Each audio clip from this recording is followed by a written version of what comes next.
Craig here from bitsbox.co.uk. In this video I'm going to look at the second book from the Shield of Baal supplement. This is Exterminatus. Again, this is a hardback with 2 books. We have the rules and then there's fluff and photos. So I'll open them up and I'll start with the bigger one first. This has all the fluff and the photos inside it.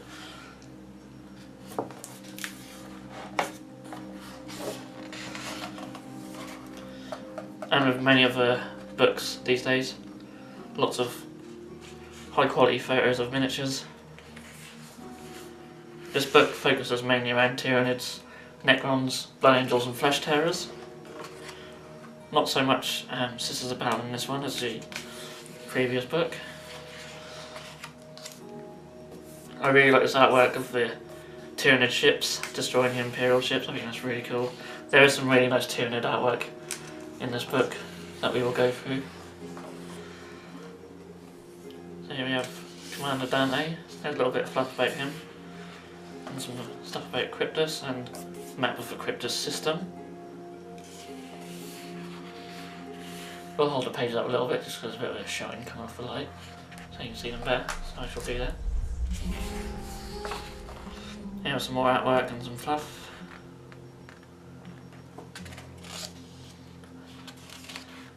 Imperial Guards. Well, yeah, there's a little bit of Imperial Guard Astra Militarum in here as well, mainly in the fluff. Another high quality photo, and there's plenty of example armies like this throughout the book, which we saw in the previous book as well. So you got some Blood Angels. Now on the next page you have some artwork of different characters. So we have Dante and Mephiston, and there's brother Dontoriel, who's just like the same binary guard. He's a cool character to convert up. So now we have the same with Tyranids. It's another example army. There's some really nice Tyranid artwork throughout this book. It's a very different style of Tyranid art to what we're used to seeing, and I really like it. They certainly look a bit scary, I would say, although they also look a lot fatter. Some of these pictures you see, like the Mel Scepter there, looks very sort of squished together, and something like that. Same with the Warrior. And we have Mephiston there, and there's some more fluff. Obviously there's just so much fluff in these books. I haven't read through a lot of it, but I will do. And again, Mephiston, he obviously features heavily in this book. There are some more Tyranid ships. They just look, I think they look really cool. It's a shame that GW don't support Battlefleet Gothic, because to see some of these in the game would be really nice. There's a little bit about Flesh Tearers and Sisters of Baal with Gabriel Seth here.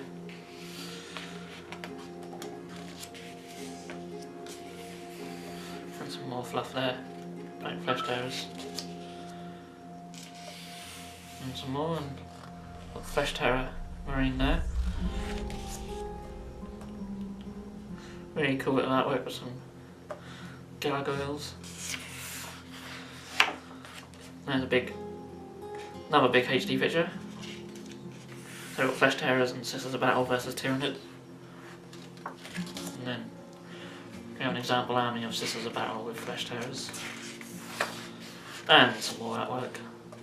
So there's a theme in this book, which I believe is the same as the last book, and even in the End Times books I think they do a similar thing. So there's artwork of different characters throughout the fluff, example armies. We've got some sisters. And here's another one, a Tyranid army. And there's some fluff here called Xenostorm. A little bit about Corbulo. And again, another example army. So, there's a lot of them. Not really too interesting for myself personally. I prefer these pages where you get the artwork and some little bit of fluff about each character or unit. I think they're quite cool. So again, example army. There are so many in this book.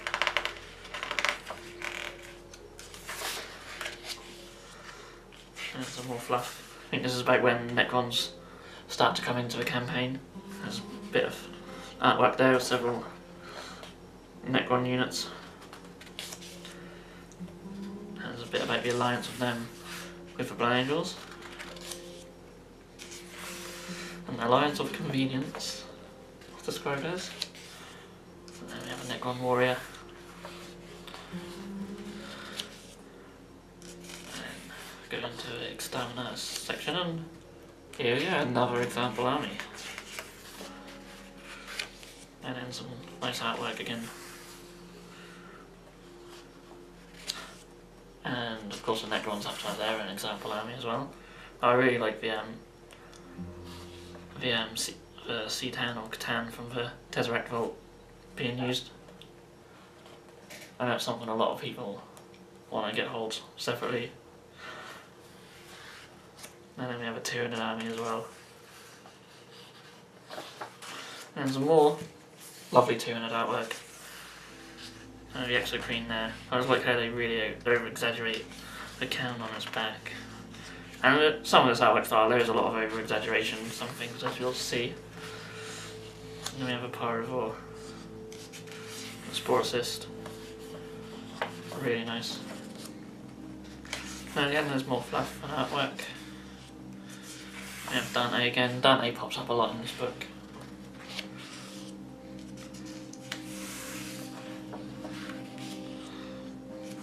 And we have a Tyranid Titan, which is really nice. And we have another bit of artwork with some Necrons. It's always nice to see some more Necron artwork. I'm sure some of it will pop up in the new codex when it comes out. And again, there's some more Flesh Tearers. Little, I guess that'd be a Hormigant. Simon Talons there. It's really cool. I do really like that style of artwork. Another HD picture to fill pages. And a much larger example army here, using Sisters of Baal and some Flesh Tearers. And then some more artwork again, different characters. Tyranid example army. And some more Tyranid artwork. I really like the Venom Threat. Again, like I say, it's very exaggerated, the tentacles just everywhere. And the Tyranid warrior looks really cool. It's weird seeing this artwork because the proportions are so different to what we're used to, but I do really like the style. And again, the Toxic Queen, I mean, just, you know, the tentacles just take up most of the page. And I really like the Termagants. I think they look really cool there. Let's move them down. I really like that style of artwork, as I keep saying. I have some nice bit of art here as well, Necrons. You got your Blood Angels and Tyranids all together. That's really nice. And then we have a example army. It's Blood Angels and Astra Militarum this time, and Cadians. And we've got captains, some different marines. And we've got the Necrons. Got the Lord there with the scythe. I know that was rumoured. A lot of people said it might be a new model, but that is 100% a conversion. And there are better pictures of them in the other book, which we'll have a closer look at. And a really nice bit of artwork for him there.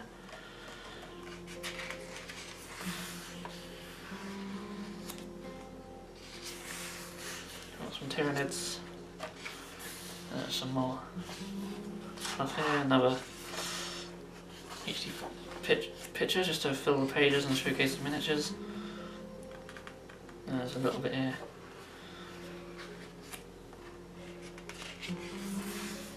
Again, more fluff and artwork. And another example army. I've lost count of how many that is now. But at least with the example armies you do get these nice pages afterwards. So I do really like. There's a Tyranid example army, which is all monstrous creatures. That could be pretty fun to use. And again, some more lovely artwork. Again, Carnifex just looks so different to what we're used to because he's really hunched over and that, but I do like it. A really nice picture of a Catan shard there as well. Really like that. So if artwork's your thing, I mean these books are fantastic. Most of the GW books coming out lately do have such fantastic artwork in it. You know, Sanguinor here, it's just really, really nice. And there's some fluff just to conclude it, more artwork. And right at the back here, little story about Dante, and someone you might recognise there, Sanguinius. So Dante basically has a vision where he sees Sanguinius. So he's not back from the dead or anything, I'm afraid. But that is a really nice bit of artwork. I just wish Dante just looked more like a chapter master. He just looks so basic there, especially when you compare him to Sanguinius, who obviously must look bigger and better, but it's a shame they didn't do more with Dante, really. So that's the end of this book. So we'll move on to the rules. If I don't knock everything on the floor. I have a very squeaky chair as well, so I do apologise for that. Really squeaky. Not the normal chair I use in here. So I will just put these down on the floor. Right, so this is a rule book. It's a lot thinner, as you would expect. There's no example armies in here taking up half the pages. So it has a conclusion of the Shield of Baal series. I don't know if I mentioned that in the first one. So there will be no more Shield of Baal books after this. Another big high quality image which you normally get in these books. Again, the Cryptus system, I believe it is. So we go straight into missions, and there is a lot of missions in here, I think. And the main reason I get these books is for all the different mission types, get some good ideas for playing the game differently, and I will hopefully be playing some in some video battle reports in the future. I really want to do a mission from the previous book, which uses Tyranids and Sisters of Battle, so certainly look out for that one. So again, we've got missions here, and they do tell you which armies to use. Obviously, if you're playing a campaign, it'll be Blood Angels, Tyranids, but there's no reason why you couldn't use other armies in these books. There are some special rules what do apply to certain armies, which make the missions more interesting, in my opinion. And I'm not obviously going to go through all the rules in detail, but there are just so many here.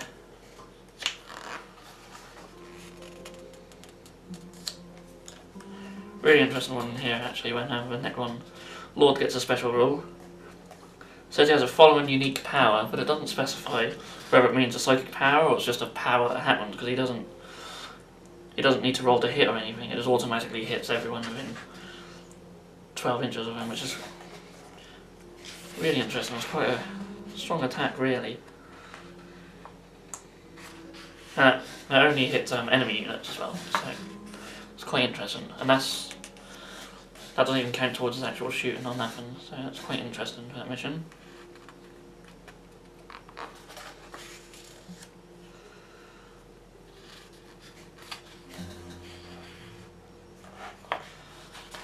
And you see, with so many different missions here.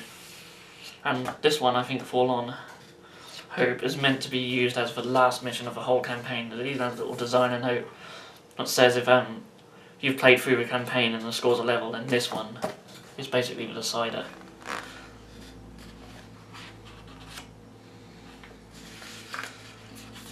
So we have another image. Now we go into data sheets, formations, and all that stuff. Once we get through the high quality image. Okay, so Blood Angels are up first. They have 3 different relics which they can use. They're not fantastic, but if you're playing through this campaign, they're a bit fluffy and they would be useful against Tyranids. And they've got some Warlord traits as well, which aren't too bad. Then, you may have seen this before, the Archangel's Strikeforce, just all elites, so you can have up to 16 elites. Unfortunately, you cannot have Death Company or Sanguinary Guard, because if you could, I think most of us would have that type of army, and hopefully something will come out, like a detachment where you can do that, because that would be fantastic. I would really like that. But still, this is not bad if you want to do a big Terminator force or veterans or even Furioso dreadnoughts.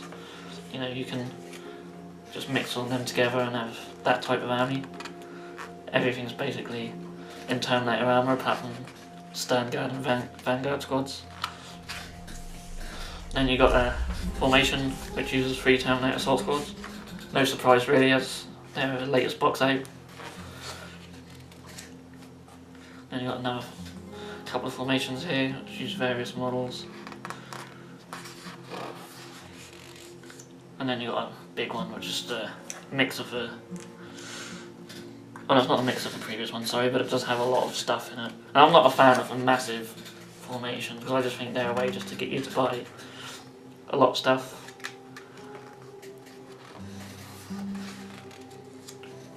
And this one's a big one as well, so... Yeah, I'm not a massive fan of them types. I don't like being restricted on such a big army. I don't mind taking 2 or 3 squads together to make a formation, but when you've got to take like near enough for a whole army, I'm not a fan of that at all. There's another one here, the Death Company. And you got Dante's Avenging Host, which uses quite a lot of stuff, and one of the previous formations is included. And again, another image. So now we're going to Flesh Tearers. Flesh Tearers have their own relics, warlord traits in here. So if you're a Flesh Tearers player, you may be interested in these.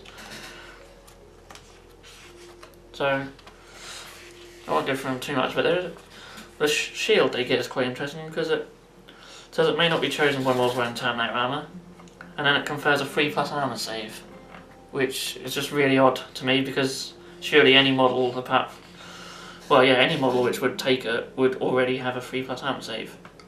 And then it just says attacks made against a bearer gain no benefit from poison, which is fair enough. I mean, it is only 5 points, so you're only getting that, but I don't know why it mentions a 3+ armour save really.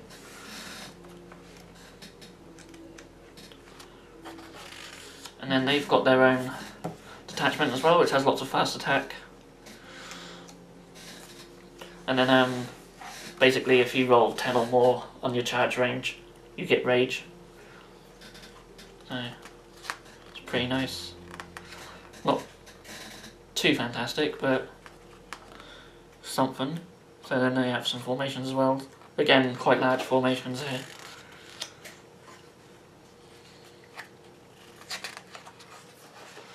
And a really large formation, which is a combination of 2 previous formations.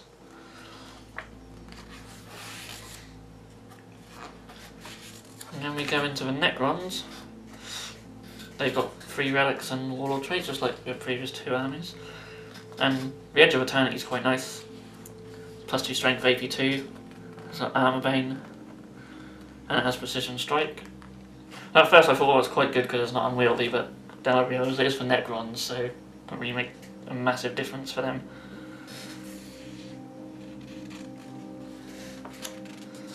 Oh yeah, nice little formation here which just uses a Catan Shard and a Cryptex. Of course I probably shouldn't skip the detachment, because their detachment I think personally is actually really good. Especially if you want a troop heavy, lots of warriors, lots of immortals, because you can have 8 troops in here and 3 of them are compulsory. But all your troops can re-roll rolls of 1 when they make their reanimation protocol, which I think is really nice. So yeah, if you're going troop heavy, that's quite a good detachment to use. So yeah, back onto this one.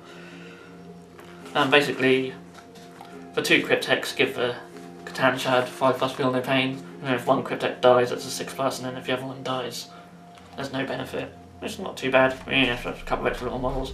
So they're the sort of formations that I would try out.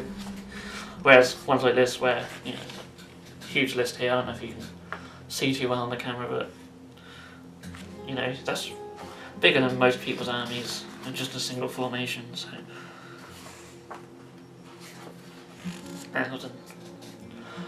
This one just uses the 3 previous formations, just all mixed together, so pretty large. And that is that. And then we've got at the back, Tuna's Rhinos. Of course, Necrons are rumoured to be next. And what I will just quickly do, because I did mention it before, just to go back to the Necron Overlord. You can see him there.